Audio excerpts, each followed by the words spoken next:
Welcome, eCom Logistics Nation. Thank you for joining today's episode. We're on a mission to share e-commerce logistics insights, trends, successes, and challenges from the leaders and innovators in our space. Logistics partners will always fail.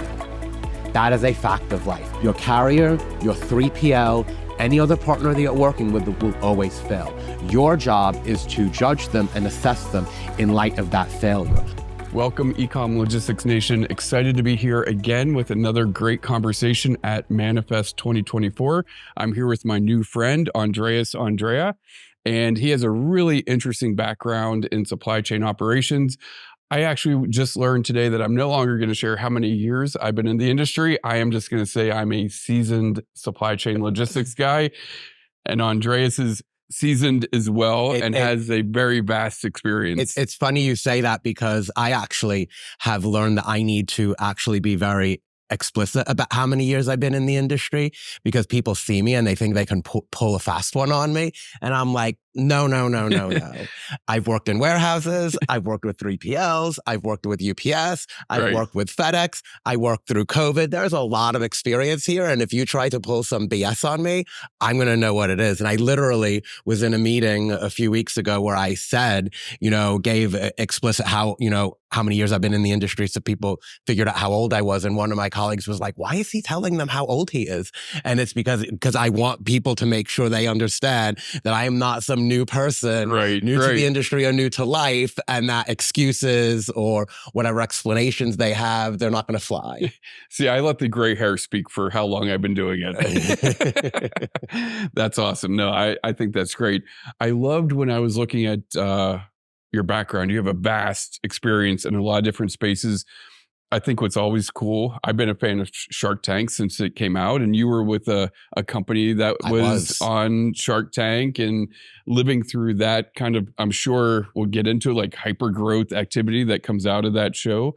And a lot of just startups and interesting companies. So would love just to give you the opportunity, maybe walk through your journey and your experience as a way of starting out. For sure. So I started with a company called McMaster-Carr Supply Company. Are you familiar with them? I'm not. So McMaster-Carr Supply Company is an industrial supply company like Grainger, but, but more flies under the radar. And the best way I explain McMaster-Carr to folks is that it was Amazon before Amazon existed. So they have 5 distribution centers, and their specialty was same-day delivery within their metro areas and 2 to 3 day delivery, probably mostly everywhere in the United States. A prime experience before Prime was a thing. Yes, exactly. A prime experience before Prime was a thing.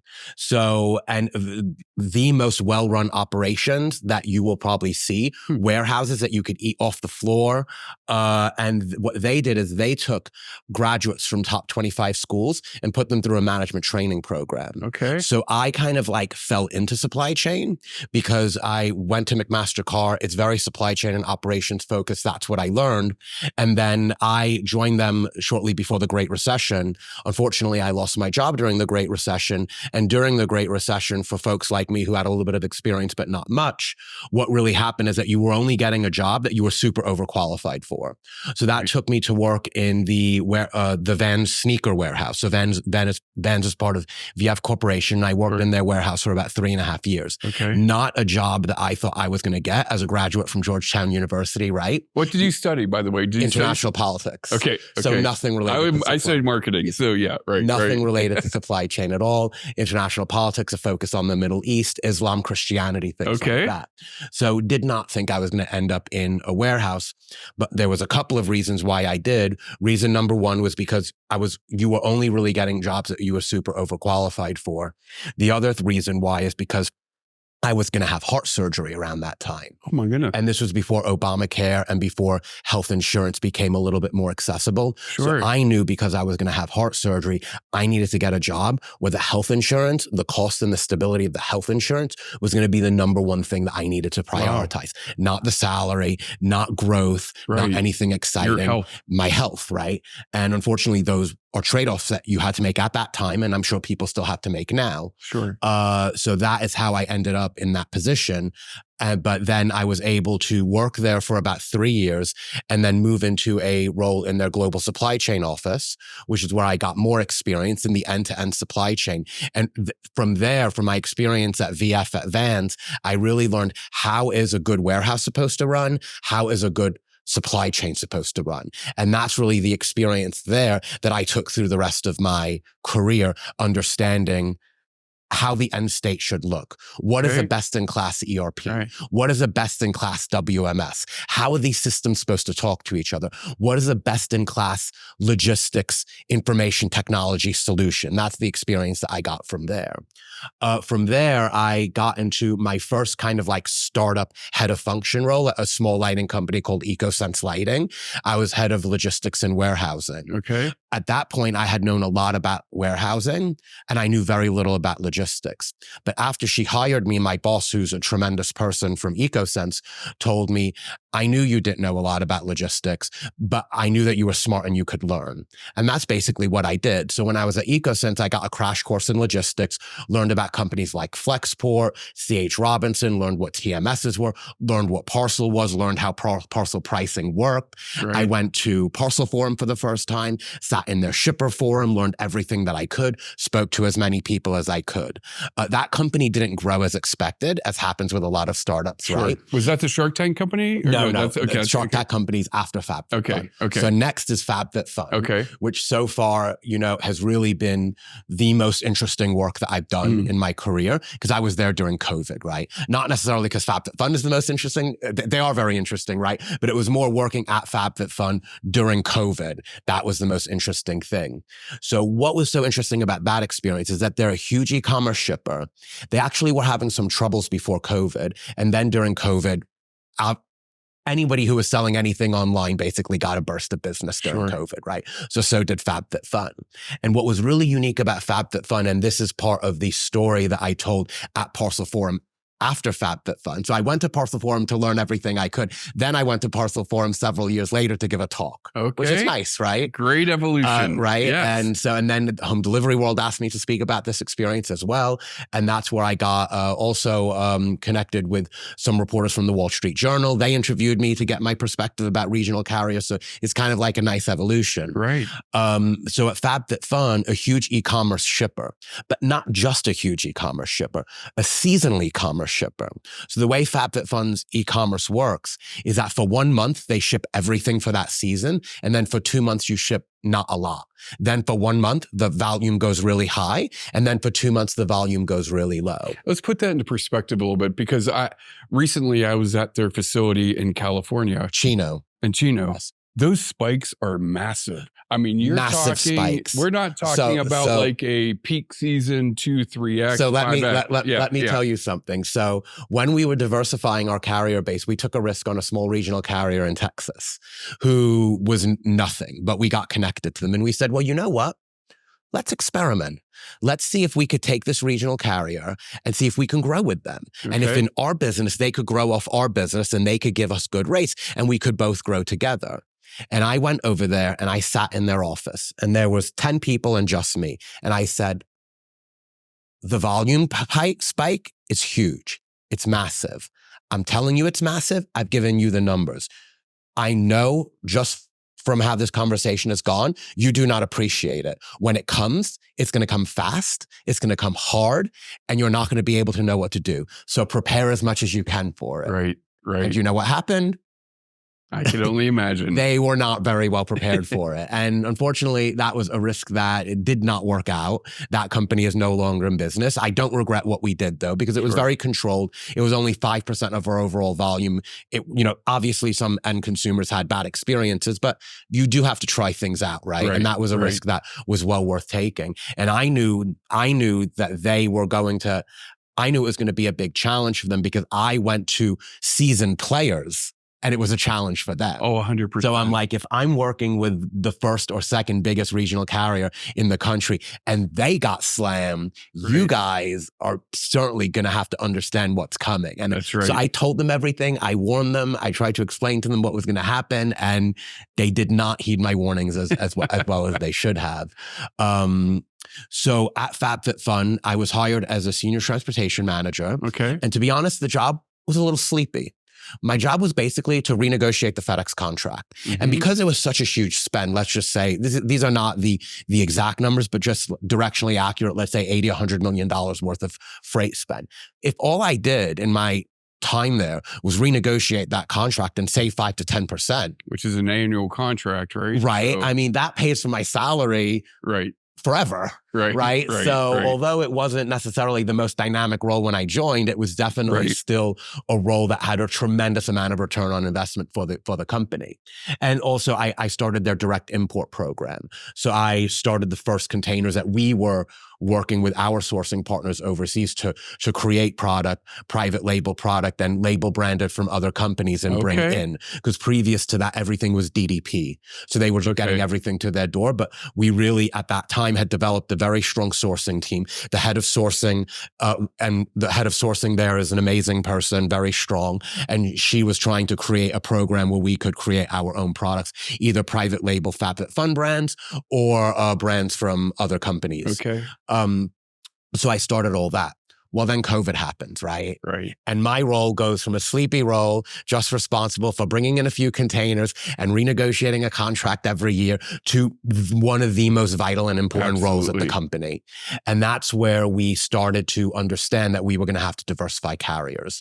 So we started So you were all in with FedEx at that time? We were all in with FedEx, like 99%, let's say. Because 1% goes USPS to those places where FedEx is not going to deliver. So virtually everything was with FedEx. So we started thinking about how we would diversify, and we started having a lot of conversations with a lot of carriers. Unfortunately, the market and the events ran quicker than we could, right? I mean, capacity was an issue. Yes, capacity was an issue. So this is a time in my career where I know I did the best I possibly could. And you're actually selling instead of being sold at this point in time. Yes. So I knew in my career that me and my boss did the best we possibly could, and it was just not good enough, right? You know, there's very few times that in your career when you did the best you possibly could and probably better than most other people did, and you still failed. And you didn't just fail, you failed spectacularly. Right? I love the ownership. I mean, the buck stops here. So, I mean, obviously there are global events that you can contextualize that, but you failed, you failed. So we onboarded another Parcel Select company to complement FedEx, and we onboarded one regional carrier, the easiest one for us to do on the West Coast. The regional carrier did very well. The Parcel Select carrier completely failed. Now, was your volume, did it mirror like U.S. population? Yes. The FabFitFun volume mirrors usually the U.S. population pretty well. So our Parcel Select carrier did not do very well. They, after Black Friday, Cyber Monday, they had hundreds of pallets remaining in their facility, uninducted into their facility. And we didn't know, because up till then, when did you ever have to track how your carrier was unloading trucks? When did you ever have to do that? Never. The answer is never.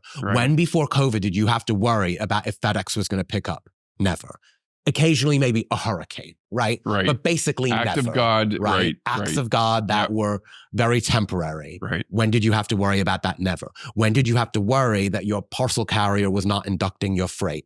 Never. Unless they had a blackout. But how long is that going to last? 2 days, right? Not weeks. So unfortunately, the carrier that we chose had hundreds of pallets, sitting at their facility, and a lot of people didn't get their stuff in time for Christmas.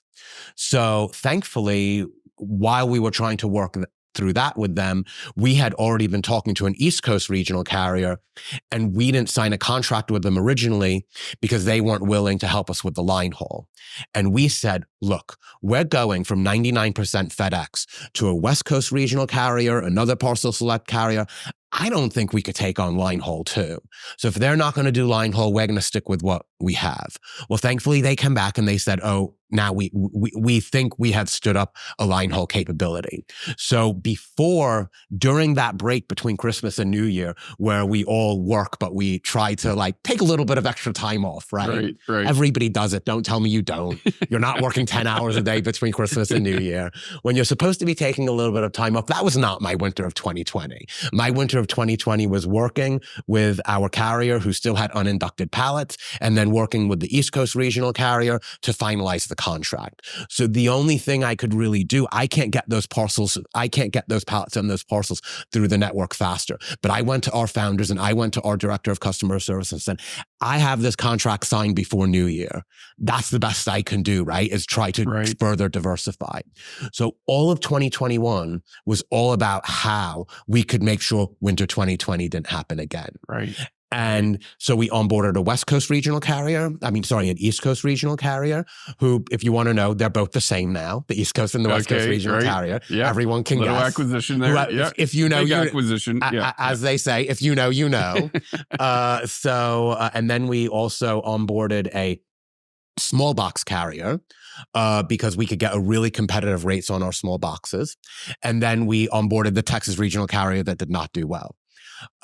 So like I said, all of 2021 was all about how we can make sure 2020 didn't happen again. Right. In addition to that, we developed reporting that was likely best in class for most shippers. We knew when a hub was having a backup before my sales counterpart did. Because not only did we diversify our carriers, we started diversifying to the hubs, right? So FedEx would come to us and say, okay, this is how much volume you're taking. You have to sort. So not only did we diversify carriers, we built up a sort. From nothing.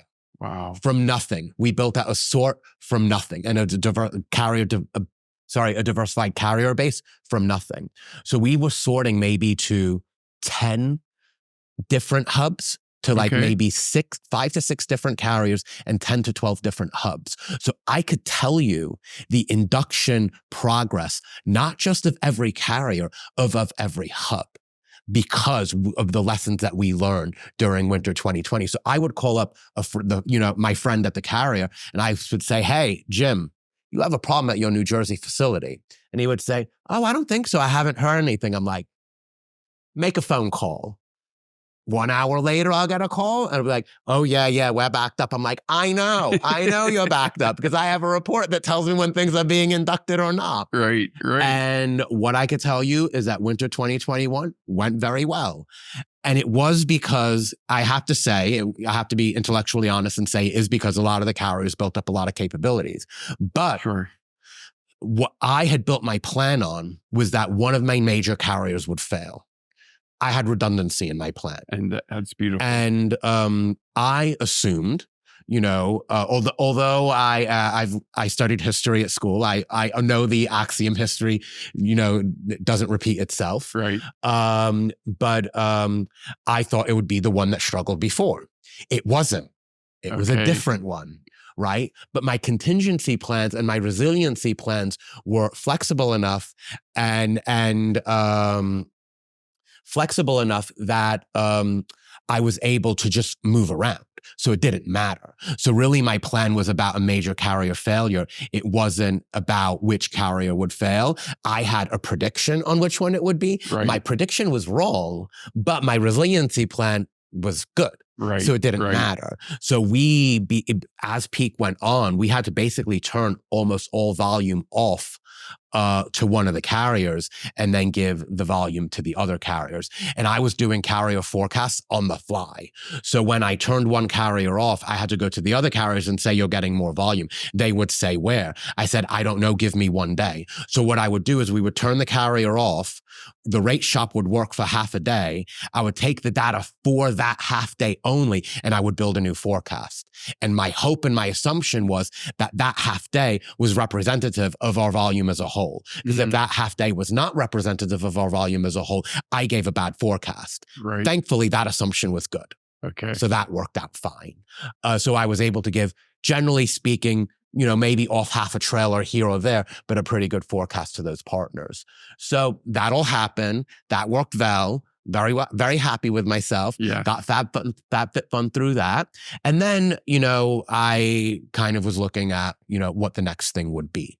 So I was speaking to 2 companies at the same time and got 2 offers at the same time, which actually that was the 3rd time that's happened to me in my life. So I've gone looking for a job for 2 years and not gotten an offer. Right. And so each time I was looking for a job for maybe at least a year or 2, no offer. Then 2 at the same time. It happened to me when I moved from McMaster-Carr. It happened to me when I took the job at McMaster-Carr. It happened to me when I took the job at FabFitFun. And then it happened to me when I was leaving FabFitFun. And that's why one of the biggest pieces of advice I have for everybody in general, but especially my friends who are also very into their careers, you will not control the timing. You will not control the timing. I'm sorry, you won't. You think you will, but you won't. So you just have to be prepared for anything when it comes. And in a good way, sometimes in a bad way, you can't control the timing. Sometimes in a good way, you can't control the timing. So this was in a good way. So it was between a beauty brand startup and then Bala Bangles, which is the Shark Tank. That you mentioned. Okay. Unfortunately for me, I chose poorly. So I should have chosen the I love your honesty. I mean, that's what we're here for, That's right. That's people right. aren't Keep listening, it real. People aren't listening to this podcast for BS, right? Right. So I chose poorly. I should have chose the beauty brand. I went back to them and told them after as well, because they really tried to get me in. Okay. They tried to do a hard sell. Even when I told them that I was going to Bala, they were like, no, we want to meet with you. We want to chat with you. We want to convince you that this is the right thing to do. And they were right. So unfortunately, Bala experienced a huge surge. And what was Bala's product? Home exercise equipment. Yeah. Okay. So the one thing I'll say is the product is beautiful. The product is amazing. It is very well designed, looks very good, and the product itself should have been successful. Unfortunately for them, they rode a home exercise wave. Because home exercise, yeah. So Bala Bangles, I keep on doing this, but not explaining what it is. So Bala Bangles go on your hands and on your wrists and your ankles, and they're weights. So there were 1 pound weights and 3 pound weights. And then they did other weights that were also very beautiful with beautiful rubber around it. So it was the kind of weights that a stylistic person would want to have in their home because it looks part of the furniture. They had a bar that looked very nice. They have rings that look very nice. You could put them in the corner where you wouldn't want random weights that you'd see at the gym, right? But your Bala weights, you'd go over there and you'd be like, wow, that's gorgeous. That looks like it's part of the furniture. Right. So very, very nice. So I, of course, knew that e-commerce was going to downturn because I was at an e-commerce place and I read the news and I have common sense. So I asked, what's your plan? And they said, well, we want to open up stores and do in-person experiences. I was like, perfect. Right? That sounds great. So I can help you with that. I could definitely do that. So I joined as head of operations. Unfortunately, the founders did not have great business acumen. So they made a lot of decisions that didn't really make sense. For example, did they get an investor on Shark Tank? Yes. Well, here's the thing. The investors were fighting over them. So all the investors were fighting over them, and eventually Mark and Maria invested with them. Okay. So I said, wow, I mean, all the Shark Tank people are fighting over them. They're drinking the Kool-Aid. Mark and Maria both invested in them, right? They didn't. It's not like they even had to come down on their ask or anything like that. So these people believe in them. I should believe in them too. So here's another axiom: don't believe what you see on TV, right? Which I knew, like a lot of other axioms, but you still fall into a trap. Right. So, I could give you a 2-hour podcast just on my experience there. Yeah. If you want to do that, let me know, but I know that's not this. So, one of the decisions that they made was really puzzling is that they made a concept store, but they made it in New York City. And we all live in LA. Why would you do that?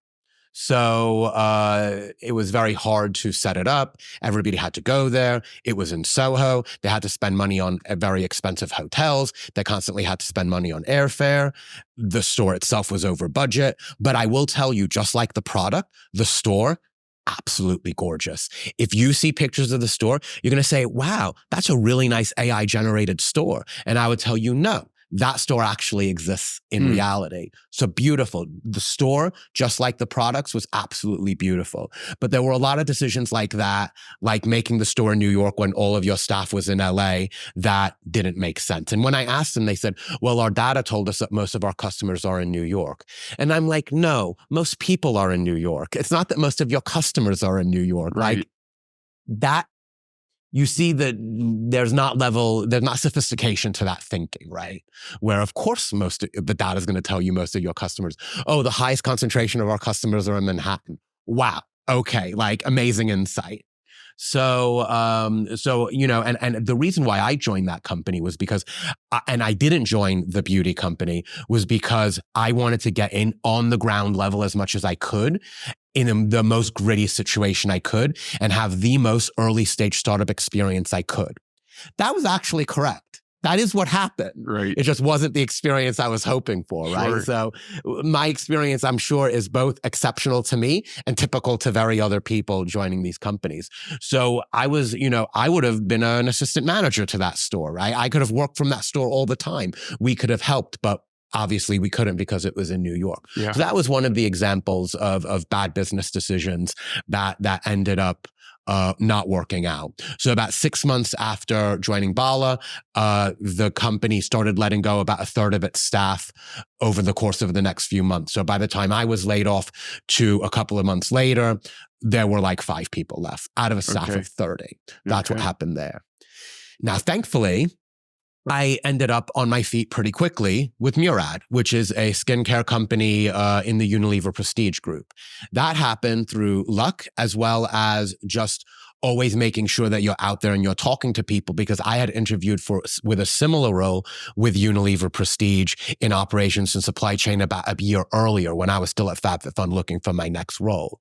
Unfortunately, at the time, I didn't get that role, but I knew that some people in that organization thought very highly of me. So then when the opportunity at Murad came up, it was thankfully with somebody on that committee who thought very highly of me at the time for that role. So when the job came up, I got back in contact with them very quickly. And I said, oh, I know that I was like second place or runner up for the role that we did before, but I also know that, some people thought very highly of me. Is this next role a role that you would consider me for?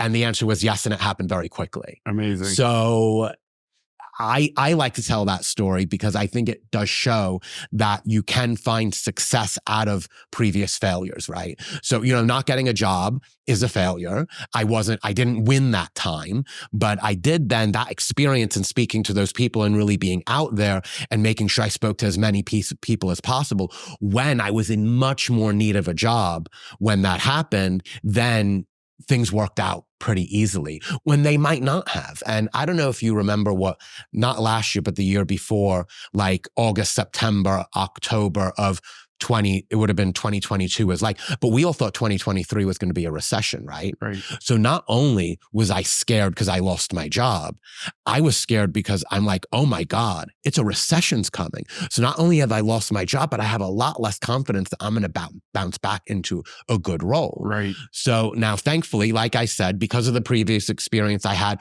with the hiring manager, who's another great guy, the hiring manager who hired me, another one of the greater people in my career, because of my experience with the hiring manager, because I had been speaking to a lot of people, that worked out pretty well. Love that story, Andreas. I'm wondering if we could, what would be a couple of a lot of our audience, they're obviously in logistics and supply chain and operations. So as you've had this vast experience of successes and failures and exploring opportunities, like what's your criteria when you're looking? Like, what are the important attributes of an opportunity aside from compensation? But as you're exploring culture and the people element and maybe their vision, what are the important aspects for you that maybe you could leave someone with a little, as they're maybe in a situation like this and they're exploring new opportunities? What have you found have been the key highlights or really important aspects that you would recommend people pay attention to? Yeah, that's a good question. Can I think about that for a minute? Absolutely. Absolutely. Yeah. And we'll come back to that from, so at Murad, what's your focus point and area of responsibility there now? So I work with the warehousing team, the logistics team, the inventory team, and the order management team. So that's the folks on my team. We have a 3PL. And it's a cross brand 3PL. So there's other Prestige brands that are in the 3PL, and this is the first time that the Prestige group of companies has done that.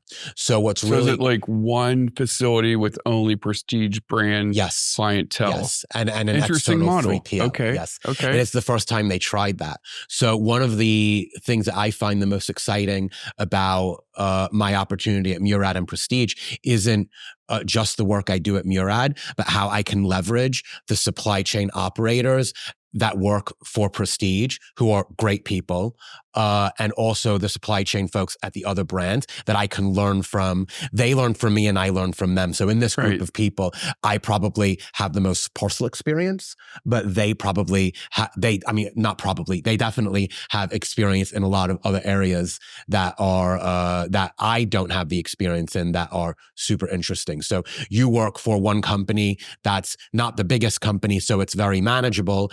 But you also have resources at the other companies and at the Prestige level that you can ask questions to and learn from. Okay. I think, I come from, let's just say I'm seasoned again, on the most of my career has been in the 3PL space. And I'm curious from your point of view, like the relationship between a brand and the 3PL, a lot equate that to the same as a marriage, right? I mean, it is so important. It's not a procurement play, it's a strategic partnership play if you want long-term success, in my opinion.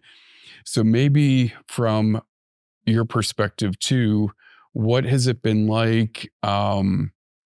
It sounds like in some of your previous roles, obviously, there was a lot of in-house fulfillment, distribution, supply chain. This is on the 3PL side.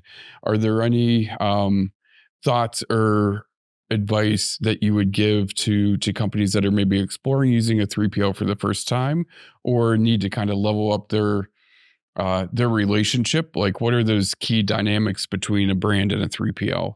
Yeah, I think one thing that you need to make sure is that the relationship is a win-win. I think I love that. Pre-COVID, any kind of logistics partner, carrier, 3PL, anything like that, my job would have been to bleed them as much as I can. Right? I want you to make the least amount of margin you can off this. And I'm going to go to my boss. And I said, I got him. Right? We did the best we could. And that's not the way the world works anymore. Right. And the way I learned that is that one of the reasons why we had to diversify carriers is because when FedEx took their list of parcel carriers and took them by margin, guess who was at the bottom? Not the very bottom. The people who were at the very bottom got canceled off completely. We didn't get canceled completely. But guess who was at the bottom of that list? Us. Do you know why? Because I did my job so spectacularly well. I did my job so spectacularly well that we were on the bottom of the list of customers that they were making margin from. And that is not the way you can go into these logistics relationships anymore. Now, that doesn't mean you give away the store. That doesn't mean you're an easy negotiator. I'm sure if any of my partners listen to this, they're going to say, that guy trying to make it sound like he's an easy negotiator and he's not. But you need to understand, you need to have an idea of what their cost is, what the market is, and then what is a reasonable reasonable price. And you have to have enough discipline not to go for the lowest price unless it also happens to be the better quality. Right. Now, when you're when you have the backing of a company like Unilever behind you, you have so much purchasing power that you may get the lowest price and the highest quality. But for most people listening to this probably do not have one of the biggest multinational corporations on the globe behind them, right? You're not going to get that, right? You're just not. That's reality. So understand what is a fair price. And you want to pay a fair price because we have a saying, I'm from New York, we have a saying on the East Coast, everybody's got to eat. Right? That's everybody's got to eat. We're at a table. We're at this table together. Maybe I eat a little bit more than you do, but you need to eat. Right. Everybody has to be in the relationship. Now that's on the side of the 3PL. The other thing that you really have to keep in mind is that logistics partners will always fail. That is a fact of life. Your carrier, not a perfect, right. Your carrier, your 3PL, any other partner that you're working with will always fail. Your job is to judge them and assess them in light of that failure. So what does that mean? How resilient are they? How good of an explanation can they give as to why the failure happened? And what is their recovery? And that's why at the beginning of our conversation, I spoke about why I have to tell people that I have 2 decades of experience in the industry, because the explanation point, I want to make sure they know they can't tell me something that doesn't make sense and is obviously not true or is convoluted, because I have the experience working in warehouses, working with carriers, going through all of the reporting that I did at FabFitFun. Even if I don't have the reporting today for all the companies that I work for, I know how these carriers run. I know your operation. So if you don't give me an answer that makes sense in light of your operations and the experience I've had, I'm going to know. You're not going to be able to pull a fast one on me. Right. So the reason why I say that is because they're going to fail. It's all about how they handle the failure.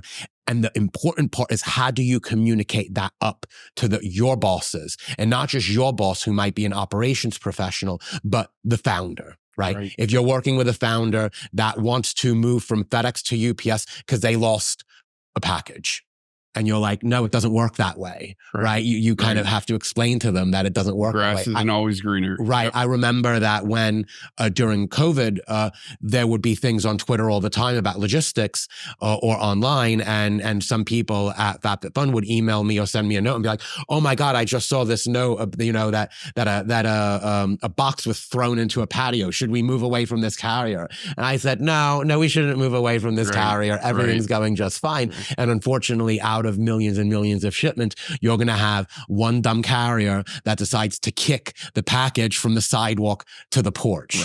Right. So you have to really manage up and letting them know that failure happens. And they have to be comfortable with the fact that there will be a failure, and you can't move 3PLs and carriers every time there's a failure. But then you also have to be managing on the 3PL side and telling them, okay, what is the real reason? What is your real action plan? And what are your real capabilities to fix that? I think that's awesome advice. And Andreas, our time flew by, buddy. I mean, that really flew by, and I really appreciate you being here.